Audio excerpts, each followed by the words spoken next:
हाँ जी भाई साहब, YouTube कोई खेल नहीं है। YouTube एक बिजनेस है और इस बिजनेस को दिमाग से ही जीता जा सकता है। क्योंकि आपका सवाल ये है दोस्तों कि YouTube पर हम कौन से टॉपिक के वीडियो बनाएं जब हम नए होते हैं।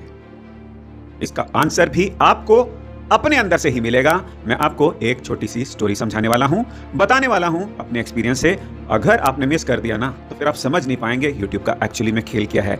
YouTube का खेल वीडियो बनाना नहीं है। YouTube का खेल हंसी मजाक करना नहीं है। YouTube का खेल है कि भाई जैसे एक बिजनेस की स्ट्रैटेजी होती है, बिजनेस को समझा जाता है, ठीक उसी प्रकार से आपको अपने अंदर अपने आप को समझना है, साथ ही साथ आपने अपने ऑडियंस को समझना है। और ये सब कुछ समझने का माध्यम YouTube ही तो है। एग्जाम्पल शुरू करते हैं। ये जो पीछे आ रहा है ना, इसको आने दीजिए, क्योंकि इसमें ये बताया गया है कि भाई अगर आप नए हैं YouTube में तो आप कभी कोई बुक पढ़ लीजिए, उस बुक से रिलेटेड आप वीडियो बना दीजिए। तो जो लोग उस बुक से रिलेटेड इंटरेस्टेड होंगे आपसे जुड़ते जाएंगे, या कोई आप अपना व्लॉग बना लीजिए, या कोई आप डू इट योरसेल्फ कुछ भी आर्ट एंड क्राफ्ट का बना लीजिए। ये तो क्या है, बहुत आसान सी बातें हैं, ये सब आप जानते हैं। बट इसके पीछे का जो राज है वो मैं आपको आज शेयर करने वाला हूँ कि आपको अपने अंदर से आंसर मिलेगा यार कि भाई जो वीडियो बनानी है मुझको क्या बनानी चाहिए। देखिए, आप ये समझिए कि आपने एक दुकान खोली है किसी मार्केट में, ठीक है। आपने एक दुकान खोली है किसी मार्केट में, मतलब दुकान का मतलब ये समझ लीजिए कि आपने एक चैनल खोला है, जिसको मैं कह रहा हूँ एक दुकान खोली है आपने एक मार्केट में, ठीक है। आपने उसमें बहुत सारा आइटम्स रख दी शुरुआत में, क्योंकि आपको पता नहीं अभी कि भाई मेरा क्या बिकेगा क्या नहीं बिकेगा। ये तो आने वाले समय में पता लगेगा, जैसे जैसे कस्टमर्स आएंगे। आपने उसमें रख लिया बिकॉज आपने देखा इधर जो दुकानें हैं उसमें ये मिल रहा है, मैंने भी रख दिया। अब आपको ये देखना पड़ेगा भाई साहब कि आपका कौन सा प्रोडक्ट बिक रहा है। अब ये प्रोडक्ट को समझना है हमको। समझिए, जो प्रोडक्ट्स हैं वो हमारे वीडियोस हैं।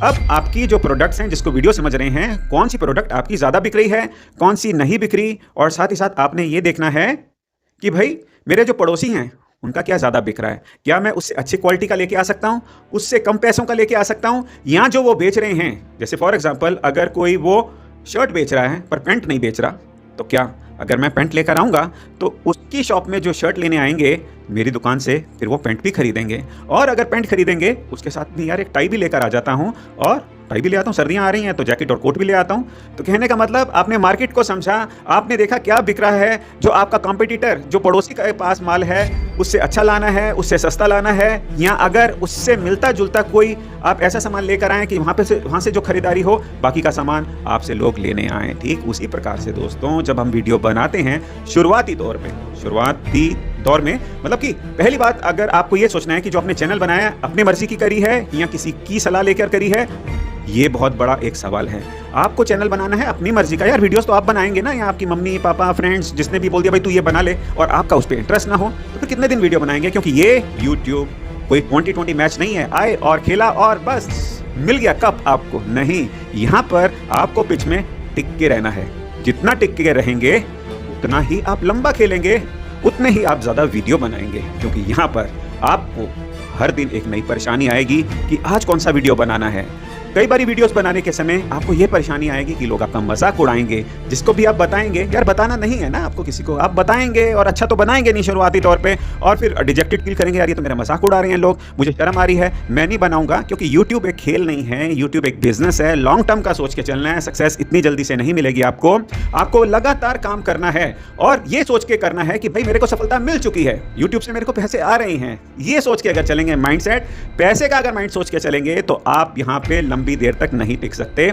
आप जिस भी पर्टिकुलर कैटेगरी के वीडियोस बना रहे हैं, चाहे आपके कुकिंग के हों, चाहे आपके व्लॉगिंग के हों, चाहे आप यूट्यूब एसईओ से रिलेटेड हों, चाहे आप एक्सरसाइज से रिलेटेड हों, आपके मन में होना चाहिए बस मेरे को इंटरेस्ट है, मैंने बना के ये वीडियो डालने हैं और अपनी तरफ से मेरे को 100% देना है, जिससे कि लोगों का फायदा हो।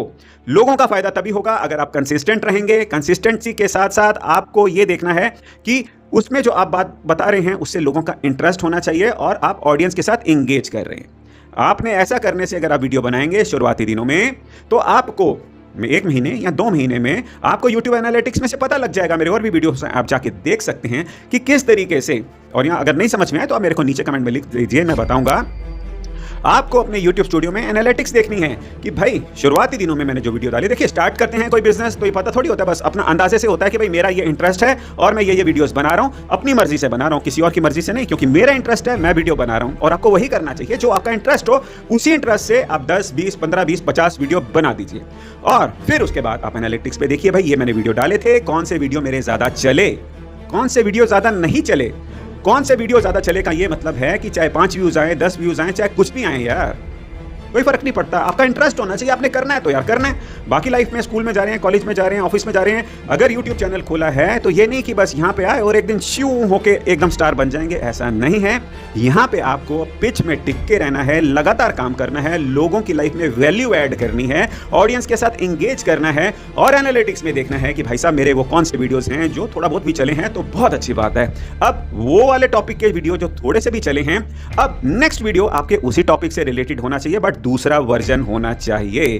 फॉर एग्जांपल जैसे कि अगर आपने कोई वीडियो बनाया जैसे कि पनीर की सब्जी और लोगों को वो पसंद आया, तो अब एक दूसरी डिश बना दीजिए यार, जो पनीर वाले लोग होंगे वो फिर दोबारा देखेंगे। रिपीट नहीं करना कंटेंट को, उस आइडिया को रिपीट करना है जिस आइडिया को लोग ज्यादा पसंद कर रहे हैं।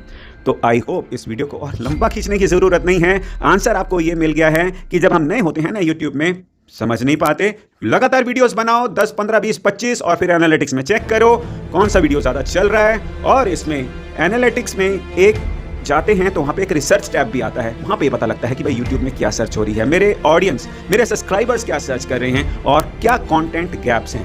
कंटेंट गैप वो कीवर्ड्स होते हैं जो आपके चैनल से रिलेटेड ये बताएंगे कि भाई साहब ये वाले पर्टिकुलर कीवर्ड पे किसी का अगर वीडियो है तो बहुत पुराना है और अगर आप इस पे वीडियो बनाएंगे तो लोग उसको जल्दी से जल्दी देखना पसंद करेंगे क्योंकि वो वाली इन्फॉर्मेशन उनको मिल नहीं रही और यूट्यूब भी उसको पुश करेगा सर्च रिजल्ट्स में आगे लेकर आने में। सब कुछ करना है, कैसे करना है ये मैंने बताया हुआ है, अभी प्लेलिस्ट लगा दूंगा, बाकी वीडियो देखिए। बट ये वाले वीडियो मैंने आपको इसलिए बताया क्योंकि बहुत लोग ये पूछ रहे थे कि भाई साहब जब हम नए होते हैं ना यूट्यूब में, हमको समझ में नहीं आती हम कौन से टॉपिक का वीडियो बनाएं। आपने शुरुआती दिनों में वही वीडियो बनाने हैं जो आपको पसंद है और जब बना दिए फिर देखना है उसमें से कौन सा आगे चल रहा है, उसी दायरे में रह के आपने वीडियो बनाने हैं बट अलग अलग वर्जन्स करके आपने बनाने हैं। आई होप कि आप समझ गए होंगे और नीचे अब लिख देंगे अगर अभी भी कुछ समझ में नहीं आई। और अब आप ये और ये वीडियो देखें और उसके बाद अगर कुछ पूछना है तो आप पूछ लेंगे। मिलेंगे नेक्स्ट वीडियो में, अपना बहुत बहुत ख्याल रखिएगा। जय हिंद।